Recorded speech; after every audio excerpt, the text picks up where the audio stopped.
Hi, welcome to the Close the Loop podcast. I'm Kevin Deeney, your host, and we're going to be talking today about scaling your business like a weed. And I have a special, really exciting guest today. His name is Stu Heinecke. He's a best-selling author.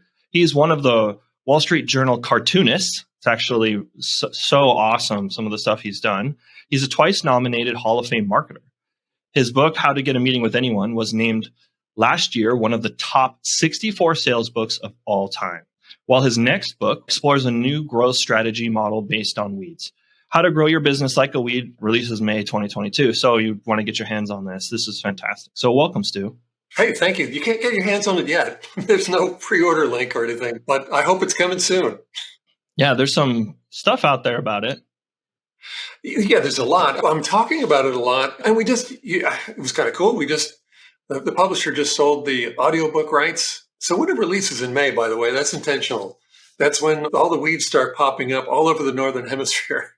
They're my memes. So anyway, the audio and the print edition will be releasing at the same time, which is really cool. Yeah, that is awesome. And just so everyone's understanding what we're talking about today, and we're talking about scaling your business like a weed, and that's being the topic of Stu's book, we're going to be really diving into scaling your business. And I think this puts a lot of onus on the owners of businesses, because the way I look at it is every business should and want to be growing, should want to be expanding, either its market, its scale, its efficiency. And that's a cultural component. A lot of that falls on leader, the owner, the business managers, whoever's in charge of their departments, of the company. That's a cultural component. Wanting to scale your business and making sure that that's happening all the way down through the lines of your business, I think is something that some companies, some business owners are like, that sounds like too much. That's too tough. That's too crazy. So it's easy to get comfortable, I think, right, Stu? Maybe it's just too much to do right now. And so what do you have to say about all that? Well, I mean, if you're talking about growth as a tangent to culture, the owner, the leader of the business is the one that leads the growth. That's true, but they lead a team, and that team has to be with them all the time. But here's the thing. If you can, I think the most effective thing you can do, and this, by the way, this falls under soil strategy in the weeds model. I think one of the most effective things you can do is to create a movement around what you're doing. So there are internal and external movements.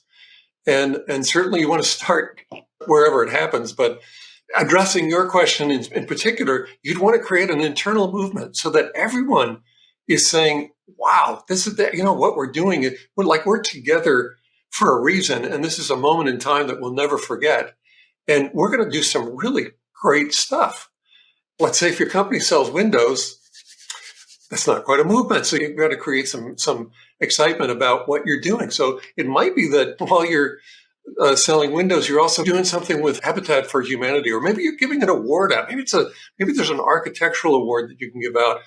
Like when the book comes out, I'm going to have a blast, and I'm going to have a blast with it because one of the things we're going to be doing is giving out an annual Total Weed Award. So we're going to choose the person who most exemplifies weed-like determination and grit and growth. I'm gathering a whole group of judges, so it won't be up to me. Thankfully, it shouldn't be just up to one person. But my money is on Elon. Does that make sense? So you create this, do something that makes people feel like what they're doing is important in the world, and they'll be right there with you. So I think and it's important to do something important in the world anyway. Also, my mind, when you say weed, right? There's a lot of synonym things, definitions. There's a lot of things that you think about. Yeah. So when you say grow your business like a weed, why use that? And how does that really apply to the grand scheme of growing a business? It's a universally understood metaphor. Everybody knows what it means to grow like a weed, right? I mean, we all know what that is. And I think most of us who own businesses would love to have our businesses grow like a weed. And I guess then the point is, how does that work? And the other thing is, all you have to do, if you have a yard or if you have eyes, just look around. You'll see what they're doing. Like right now, they're in senescence, so they're resting. But their seeds are in the ground. They are ready to germinate in the spring, and they will run their process, this winning process, this process that's been developed over tens of millions of years, and it's just programmed straight into their DNA. They just run it like programming. All of that is set to go. The timing of the release of the book is important because I wanted it to come out when the weeds are also sort of releasing themselves, when they're coming out of the ground and running their processes, so that everyone looks around and says, look at these weeds, they're coming up. Oh, wait, but there's that book. I got to get that book.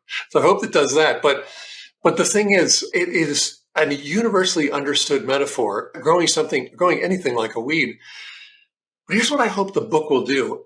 I think that what it'll do is that people go out and they start looking around in their yard and they notice, look at the dandelion. Look what the dandelions are doing. I didn't notice it before, but they're running their process of flowering and seeding really fast, and they do it over and over and over again throughout the growing cycle, whereas more polite plants, less aggressive plants, do it maybe once in the whole annual cycle. They're doing it over and over and over again. The thing is, weeds never do anything without an unfair advantage. And so if you watch them, they have cultivated all kinds of unfair advantages. And these are things that we can learn from in our businesses. What would you say to someone who's like, well, I don't think my business can do that. I don't know if my business is capable of that. I don't know if my teams, if my product or my service could go that direction and scale. I think that there might be lack of a vision possibly where someone may think scaling is a luxury and maybe that doesn't apply to my industry. Well, man, there's a lot of ways to go with that because if your business can't scale, what are you doing? Why does it exist? Build our businesses to grow them. I think beyond that, a couple of things maybe might be implicit in your questions. They might be thinking to themselves, yeah, but I just don't see my team doing this, or hey, I don't see doing this with my team, or maybe my product or my service I'm just a pizza place. But there are huge franchises of pizza franchises out there. There is a lot of scaling around almost anything. I can't give you the vision. I mean, the entrepreneurs have to grow their own visions, but assuming you have a vision, I would say anything that can grow like a weed. And I think, though, the thing is you just have to understand what that means. I'm not a botanist or even a gardener. I've noticed the weeds and I'm like, wow, look at them. How can we assume and assimilate what they do? And what is it that they do? And so what I realized is that through all this research is that weeds, they take all forms and come in all sizes. They're on 6 continents. A lot of weeds spread across all 6 continents. They're not in Antarctica because I guess it's just a little bit too cold. But otherwise, you find a dandelion, they're everywhere. They're all over the world. And so there's some really very successful strategies happening here. So here's the thing.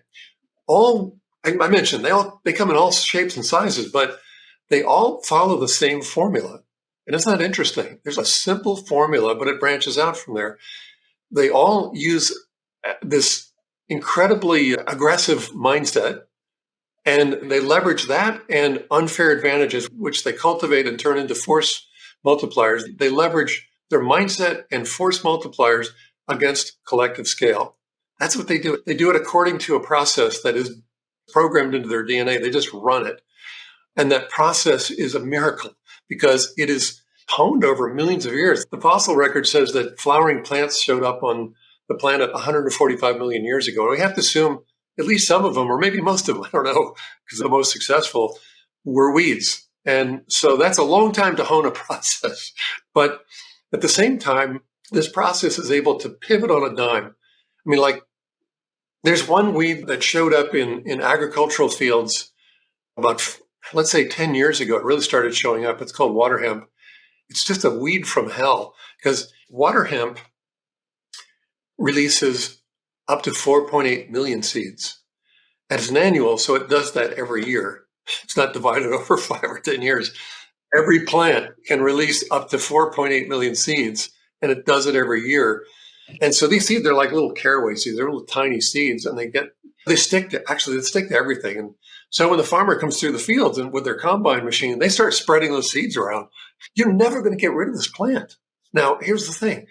Agriculture uses herbicides a lot to control this problem. And it's a problem because these weeds, they grow faster than the crop species like barley and rye and even corn. They grow faster than those crops do. So if they're doing that and they germinate before the crops do, they're going to just blank the crops. So we've got to get rid of them. Well, water hemp has developed immunity to Roundup in 4 years. So here's an ancient process that's running, but it was able to evolve around Roundup in 4 years. That's incredible.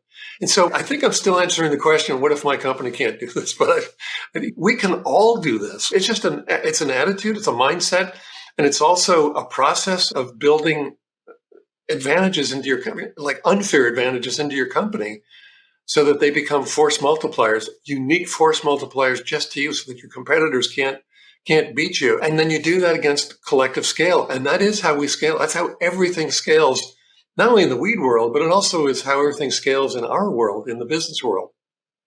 So when you say force multipliers, is that like a competitive advantage, like something unique or something valuable that you can offer in a unique way that dominates or is special to you? Yep. I'll give you a good example. I'm not only an author and a marketer, I'm also one of the Wall Street Journal cartoonists. I'm a cartoonist. I've been using cartoons my whole career, and I wasn't always in the journal, but I've been a cartoonist my whole career. And I discovered that really early on that if I sent someone one of my cartoons and it's personalized, that I would get through to anyone. In fact, that's the basis of the 2 books behind me, How to Get a Meeting with Anyone and Get the Meeting. I started sending cartoons around to people about them.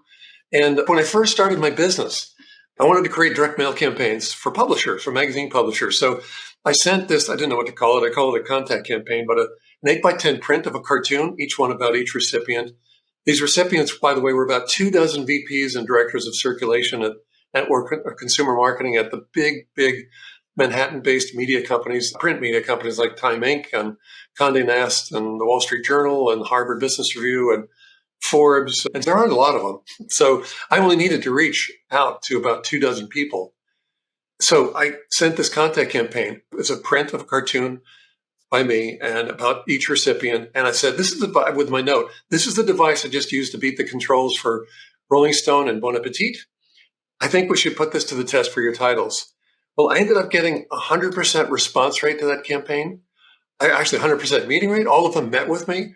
I got 100% conversion rate. All of them became clients.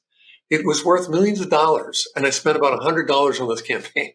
The point is that my unfair advantage there was I was a marketer and a cartoonist together. There have been a few that have popped up since, the Marketoonist and Tom Fishburne. But anyway, so some have caught on to that. But being a Wall Street Journal cartoonist is just a huge advantage.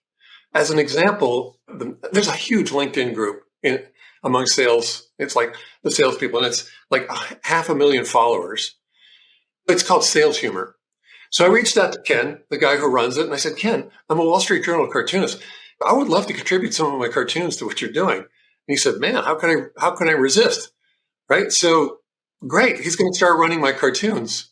And then I don't know if he's going to do this or not, but with some of the other groups that I'm working with, well, we can turn those cartoons into, they're personalized. We can turn them into, let's say, Christmas cards. And I can produce this PDF card generator, so you can go in and change the name and the caption, print it out, convert it, and you get a card like this, that looks pretty cool. And you can write a note in there, of course. That's what you would do. Send it out. So I end up waltzing into some of these circumstances or some of these situations because I'm a cartoonist from the Wall Street Journal.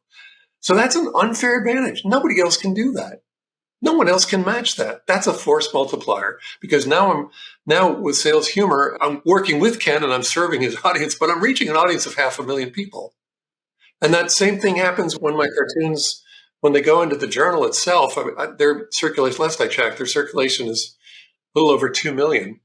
So that's an unfair advantage, right? Just being able to reach out to people, all the things that I covered in the 2 books behind me, in the 2 meetings books, or Get a Meetings books, if you're able to get a meeting with someone, or like virtually anyone, that's a huge advantage. If you have a way of doing that, that's an unfair advantage. And you want to cultivate all kinds of unfair advantages in the way that your business is structured and how you do business.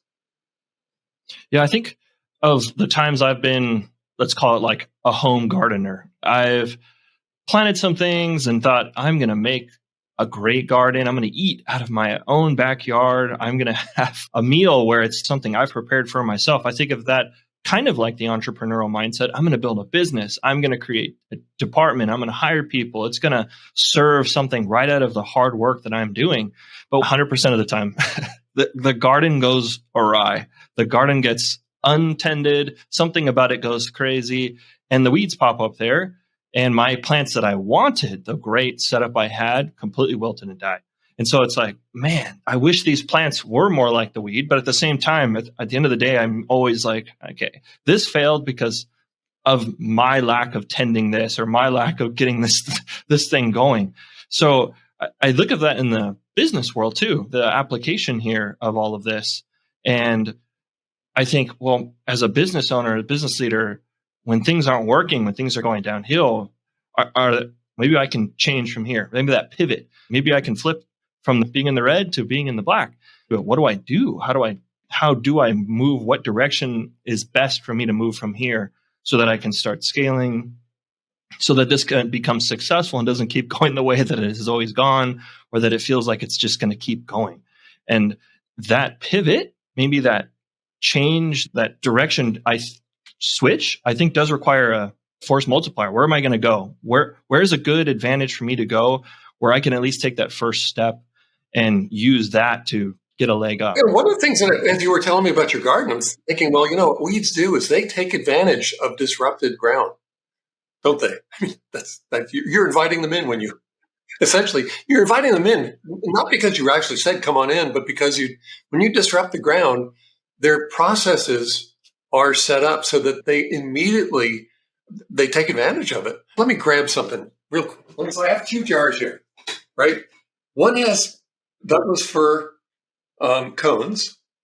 And then these are, believe it or not, those are dandelion seeds. That's a lot of seeds.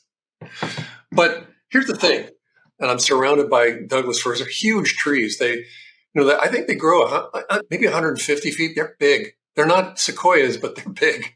And they start from a little cone like that. And when you watch what their process is, they just drop these things straight down. There's nothing. The squirrels like to run around with them, but otherwise there's nothing in terms of dispersion. So they don't have a secret. That's not a secret weapon, is it? I mean, it's like not an unfair advantage at all. They're just dropping their seeds at their feet. Dandelions, let's see if I can get a few of these guys and not let them get away. But here we go. I don't know if you can see them or not. But here's some dandelion seeds. We know if I let these things go, they're going to fly away. The reason why all those years ago, the thing that started me on this quest to write the book and just really formulate weed strategy as a new model for growth is that I saw a dandelion growing out of a crack in the weed. Actually, it was on the Santa Monica Freeway. I think I wasn't very far away from you. This wide concrete median and 6 lanes of traffic going this way and that way. No place for a plant to live, like just this sea of impossibility. But their process allows them to find exactly where they need to go to exploit essentially any opportunity to grow. So there it was, the seed, like you look at it and you think, well, how could that have ended up there? Well, we know exactly how it ends up there. Those seeds fly around and they probe every possible opportunity for new growth. And that's exactly what was happening in your garden. That's exactly what they're up to. They pop those seeds out. The seeds are miracles. Weed seeds are miracles. They're amazing. And they're going to go out and they're going to just take advantage of every possible opportunity they're presented with. And certainly we're actually the biggest disruptors out there. Actually, we disrupt ground. That's what we call yards and gardens and farms. All they have to do is keep running their process and they find them because they find every opportunity. That's how they do it. Not like the Douglas fir trees at all. They're not finding any opportunities. These things fall right at their roots. Weeds just have this really interesting relationship to disruption. And Clayton Christensen's book, The Innovator's Dilemma, he wrote a wonderful, unfortunately he's not with us anymore, but he was a professor at Harvard Business School, and he was studying companies that had been market leaders, just undisputed market leaders, and then they lost it all. And they lost it all to new disruptive technologies. And he studied them. Like, well, what's going on there? A lot like the weeds thing. What's going on there? So he presented several case studies, but one of them was Eastman Kodak. And Eastman Kodak, at least those old enough will remember, used to be the dominant force in film. We know that film eventually was disrupted by digital photography. And so there were digital cameras, and that has been disrupted by smartphones. So his contention actually is that these disruptive technologies, when they first show up, they don't look like they're viable at all. And so the market leaders, the incumbents will ignore them. And because they look at it and they say, well, what are the numbers? Well, there aren't numbers. It's not, it hasn't been developed yet. Okay, well then what's the business case? Well, there isn't much of a business case yet. But the business case is if you want to go into the future dominating the photography space or some part of it, you need to invest in new technologies. But what will they be? We don't even know. Who knows what's going to work and what won't? The ironic thing about Eastman Kodak is that digital photography was invented by one of their junior engineers, and they ignored it. They didn't invest in it. And so Christensen's approach is invest in disruptive technologies. The Weed approach is watch for disruption and exploit it, because disruption is happening all around you. And just run your process. That's how they disrupt. They just run their process. And their process is built around those tools, those force multipliers, the weed mindset, et cetera, and always pursuing collective scale by using that process and just running it, sticking with it, but also being nimble enough to change it, as in the case of water hemp encountering Roundup, then the process will evolve around it, but you got to run your process. So that process is really important. You mentioned disruption, and that is something really interesting. That is something that's happened all of 2020 and still into 2021. We're talking about the pandemic. That's been like an external disruptor. And there's also things that you're talking about where your company is the disruptor. You're the one causing the disruption. You're the one taking it and finding. So in a disruption, there's that interesting balance of it's a risk. It could be a risk to you, but it could also represent an opportunity for a business, and knowing and how to exploit that. Yeah. Well, I was going to say it's both. It's really both. Sometimes you're the disruptor. If you're an entrepreneur, let's hope you're the disruptor. And then other times you're being disrupted. So there really are two different sides of disruption.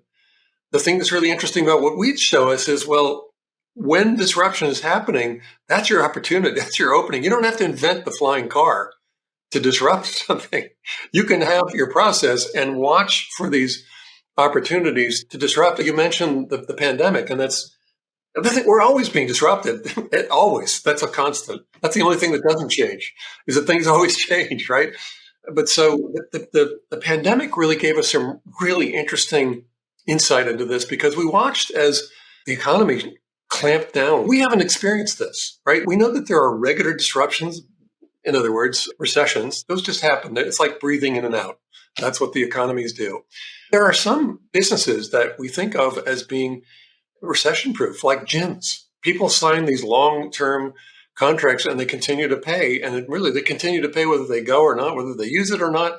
And no matter what's happening in the world, they have to keep paying. And it's a nice way to relieve the stress anyway. So maybe the gym usage goes up. I don't know. But that's a model for being recession-proof. And another one is restaurants, food. People still eat. Look what happened to restaurants and gyms during the pandemic. They're not pandemic-proof. They're worse. They're the worst things to be in, the worst businesses to be in for pandemics. But then Peloton stepped in like a weed, and look what it did. There was a great deal of disrupted ground. And it just like the weeds that show up in your flower bed, it said, okay, boom, they just moved right in. And Peloton now and home gyms are the new gym business. They may not be that for long. I guess eventually people will want the camaraderie of going to a gym, but they are the new gym. They took over the disrupted ground. Isn't that's totally weed-like. A lot of the restaurants, they're really an interesting case, because if they had no email address or email list of all their patrons, then they were in real trouble, weren't they? If they just stuck with the model of, no, you have to come here and sit inside and eat, then they perished. But there were restaurateurs who said, okay, we have email addresses of everyone. We went ahead and collected those. We've been talking to them anyway. We're going to tell them we're going to go to a takeout model. And so the local pizzeria here thrived because of that. Now they're a takeout model. You can't go and sit. They've got a really cool place. This place it's like 100 feet above the water on a cliff on stilts. It's a really cool, but you can't go in and sit in there now. You just go. They have a pickup window, and they're thriving. Then they took their branded pizzas and put them into the local supermarkets here as well. So they pivoted. And there's part of the weeds model that is actually focused on dealing with disruption to you, dealing with disruption that you're not causing, disruption that you're subject to, as opposed to the disruption that you're causing if you're Uber, and what the disruption you're causing to the taxi industry, and on and on. Lots of examples of that. But isn't that interesting? That's what they do. If you are functioning like a weed, you're watching for opportunity. You have this balanced stance, and you're watching for opportunities to pivot into other circumstances. It's actually part of your process if you're a weed, and it should be part of our process as business owners to do exactly what those weeds were doing to your flower plant. I love that. I know you didn't, but I think that's great. Yeah. Yeah, I know. And each time I was like, maybe there's just some large sweeping change. Maybe I'll just spray it with Roundup. Maybe I'll just buy plants or soil that is weed proof. I looked for some large sweeping, easy, fast fix. But I think something you're pointing out too is it doesn't have to be inventing the flying car. Like you said, I think a pivot in the disruption can be something kind of small. And when you see it works, you could take advantage. It doesn't have to be investing your entire company, switching it from one thing to another. I think you could experiment a little bit with little things, but you have to be in that mindset of, I need to be experimenting in the market. I need to be able to be flexible to pivot if something I'm testing out suddenly shows promise, right? Yeah. And we just have to know that we do know it, that disruption there are two sides to it. Sometimes we're disrupted, and sometimes if we're lucky, we're the ones doing the disrupting. Yeah. And I think a business could possibly break it down by thinking, what is my purpose? What am I really doing? What's my unique value here? And then at the same time, looking at it like, well, at the end of the day, as long as my revenues are outpacing my expenses, then I'm okay. But it's more than that, right? There's going to be disruption coming. You're going to want to find the opportunities to take advantage of that. That might mean investing in here or there to see if something will be surmountably, valuable to you. But one other thing I was going to ask you about was like a roofing business, something that you have some experience with before.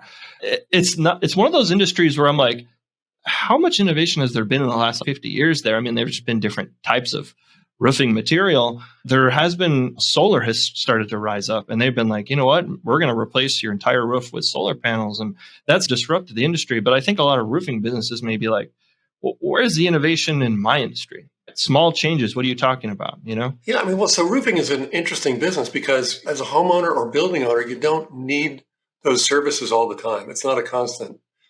Your roof failed. Okay, call the roofer. Or look at this roof. It's a piece of crap. I need to get rid of it. And you love to do that because it's really expensive. So people resist working with roofers. But I think the innovation probably in roofing, solar is a great one, actually. But otherwise, it's probably in the way that they market. I see roofers doing some pretty expensive mass marketing. I've worked with roofers that do, I think, a much smarter approach. And they keep a database. They cultivate that database. They talk to it all the time, and they promote to it all the time. And the reason is that, or they run drip campaigns all the time. And the reason is that if you're a building owner, if you're an investor, particularly so on the commercial side, well, then you are probably going to need to do something with your roof. Things do go wrong with them. But maybe what you want to be doing is getting them on a maintenance contract. And that's not an innovation now. That's what they do. They do that a lot. But getting them on a maintenance contract is a lot better than just waiting for 30 years for someone to say, okay, I need another roof. So if you're a roofer in the roofing business, then probably a lot of the innovations are going to be how you address your audience and how you keep them engaged so that when the storm came through and it's leaking all of a sudden, where'd that come from? Which one are you going to call? And you want to be top of mind. I guess that's probably where it is. But if we go back to Peloton for a moment, Peloton, they weren't the change agent in the marketplace. It was the pandemic. I mean, most recently, it was the pandemic that people couldn't go to the gym.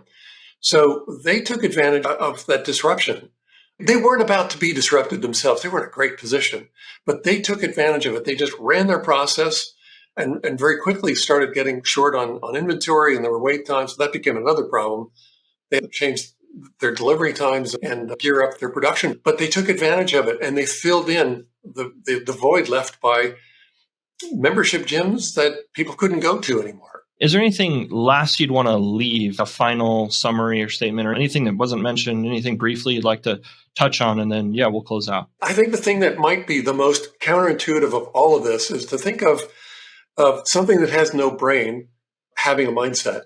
But the weeds have a fierce, incredible mindset that is marked by optimism and aggression and urgency and resilience. Resilience is the best one, but perseverance and adaptability, they are all those things. We can see it. We can watch it happening in our yards, and you can see what's happening. So they don't have brains, but they do have a collective intelligence. And they certainly have an intelligence, an incredible intelligence built into their process, but it's how they run that process that's why I'm saying that they have a mindset. They're really aggressive and I would say even optimistic. Like, they never get depressed. They don't stop. If you cut them down, they start over immediately. If we were doing that, we'd be optimistic. There is actually a weed mindset, and I can't wait. I'm going to be launching a weed mindset boot camp in a few months. It'll be ready when the book comes out. But I can't wait to teach that, because how do you negotiate like a weed? And they do. They actually do it. So there are all these insights and aspects that we can borrow from weeds that really will make us grow like a weed. Writing the book has been transformative to me. So it's kind of like I'm reading it while I'm writing it, right? So doing that has been transformative. My business has changed because of it. So I guess that would be it. Give the weeds. Take another look at weeds. They're not just pests. Thank you so much for coming on, Stu. It's been fantastic. I think it's a big takeaway to think about everything you've put in, from how to manage disruption, how to look at opportunities to scale and grow a business inside, outside, maybe not even necessarily changing anything you're necessarily doing, maybe positioning it differently than Peloton has. There's a lot of lessons learned here. And I really appreciate you coming on. This has been so exciting and so awesome to have you on. So thank you. And if there's a way anyone wants to find you, reach out to you, connect with you, follow what you're doing, how can they do that? Sure. You can connect with me on LinkedIn. Just mention that you saw me on the podcast, and I'm happy to connect. And you might also want to visit my author site, which is stuheinecke.com, StuHeinecke.com. And I'll have more and more and more really cool things about weeds. We're going to have a lot of fun awarding the annual Total Weed Award. You're going to want to know about that. Maybe you want to vote. We've got beauty shots of weeds that'll be there. There's some really cool things that you'll find at the site. So that would be a good thing too. Visit my site and of course connect with me on LinkedIn. All right, great. And thank you, everybody, for listening to our podcast today. Thanks, Stu, and we'll catch you again next time. Sure, my pleasure.